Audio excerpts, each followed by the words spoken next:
Hello, everyone. My name is Stanley St. Rose, and today we're going to be talking about the Articles of Confederation. Now, before I go into summary analysis of this work, please remember to leave a like, subscribe, and/or comment so that the channel can continue to grow. Now, the Articles of Confederation are very interesting. They were written, or you can think of the Articles of Confederation as the government that existed before the United States government existed, before the American Constitution was written, before we got the Bill of Rights, before America became, the United States of America. There was something called the Articles of Confederation, and that's the government that the 13 colonies, not the U.S., but the 13 colonies existed underneath. And the Articles of Confederation, they're very different from the U.S. Constitution or from the form of government that we live in the United States today. For one thing you can say about the Articles of Confederation is that they were not as strong as the U.S. Constitution is today. There are certain liberties, certain powers that the U.S. Constitution gives the American government and the individual states that the Articles of Confederation did not. The Articles of Confederation, one thing I can say about it is that it wasn't really constructed to be a government. It was something that was constructed to be temporary, or perhaps that could be carried into the future, but it wasn't. When the writers of the Articles of Confederation, it wasn't something that, oh, we're creating a government here, or the Articles of Confederation was some type of government for the posterity of the United States. So that's one thing to keep in mind here. What's really interesting, what's really fascinating about the Articles of Confederation is that they also, they're 13 articles, okay? That's the first thing. There are 13 articles that wrote about, or that contain information about how the central government in the 13 colonies and the individual independent colonies or states, later we can call them, could govern amongst each other, how they were supposed to deal with each other, how each colony had the ability to have its own constitution, its own laws.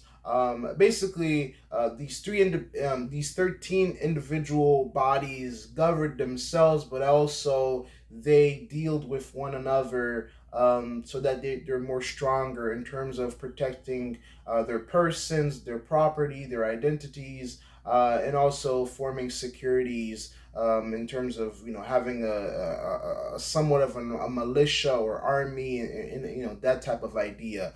Another interesting thing about the Articles of Confederation is that it left a door open for other states, for other bodies, independent bodies of I guess you could say countries, or other places that were being oppressed by Great Britain, that probably wanted to secede or walk away or move away from Great Britain. So the Articles of Confederation kind of left an open door where the colonies could consider other things, or other states, or other plots of land, or other somewhat countries could join in the Union. So it's basically the Articles of Confederation. It's a form base of how a union would work together, how liberties would work, how disputes would be made. The Articles of Confederation also hold the provision that the central government could settle disputes between colonies. Because you have 13 colonies, there could be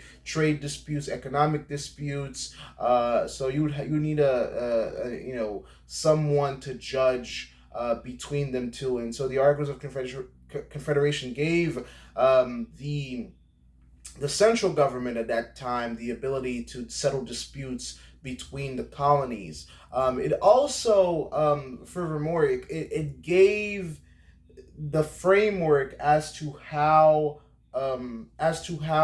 the colonies were supposed to deal with Indians, and how they're supposed to trade with Indians, how they were supposed to move money and economics with Indians or Native Americans. And that's a big deal because the U.S. Constitution, America dealt with Native Americans. There were many battles and things like that, and laws and things like that. But the Articles of Confederation, you have to keep in mind when they were being written, when the 13 colonies were around.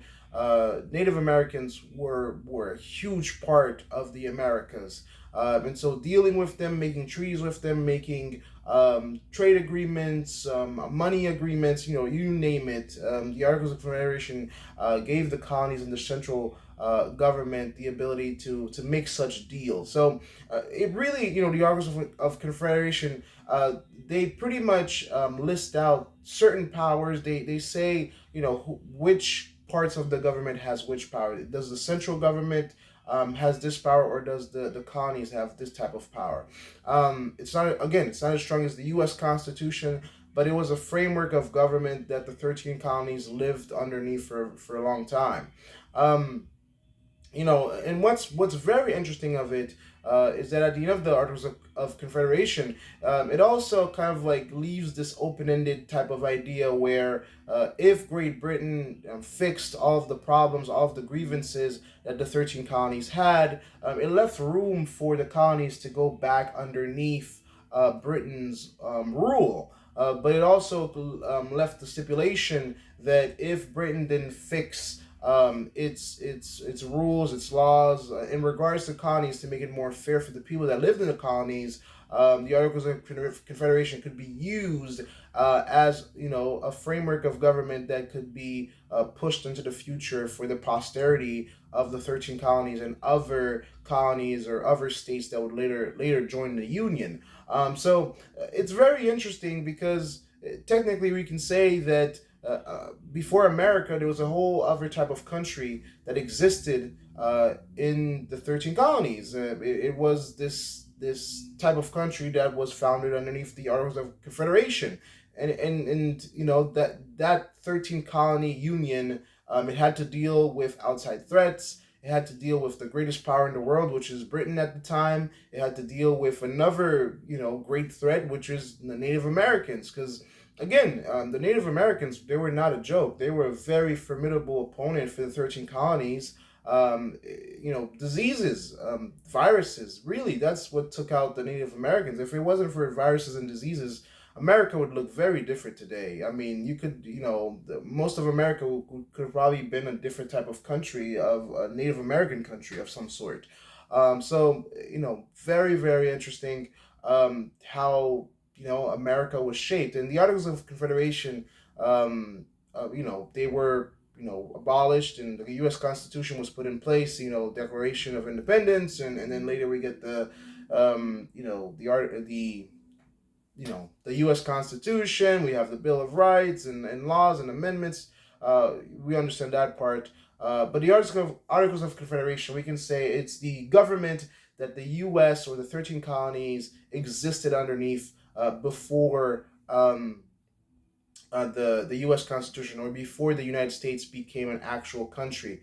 In terms of analysis here, in terms of deeper meaning here, the Articles of Confederation, the way that they're worded, the way that they're written, it brings you back into the past, because the problems, the form of government was specifically constructed and written to deal with the problems of that time.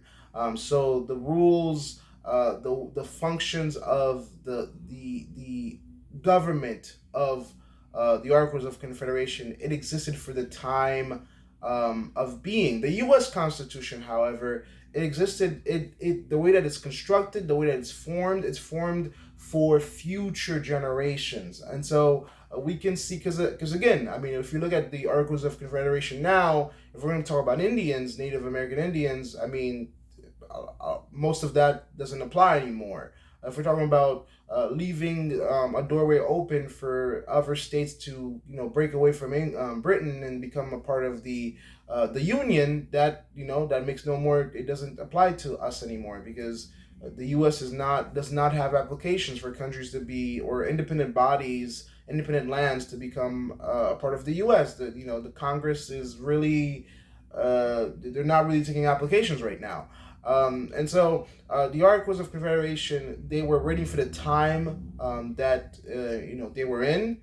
They were not written for today. The U.S. Constitution is more present and futuristic. because there's provisions for how to govern at the time being present, and there's also provisions for making new laws, provisions for governing in the future, provisions for editing, provisions for editing the Constitution. That's a system of amendments, and so the U.S. Constitution, it's created for present and future endeavors to govern America. The Articles of Confederation, it's more like it was there for the time to be used for the time that it was created in. So yeah, I mean that's pretty much the Articles of Confederation. That's what that's going on in it. That's my summary analysis of the writing in it. Please remember to leave a like, subscribe, and or comment, and I'll see you guys in the next video.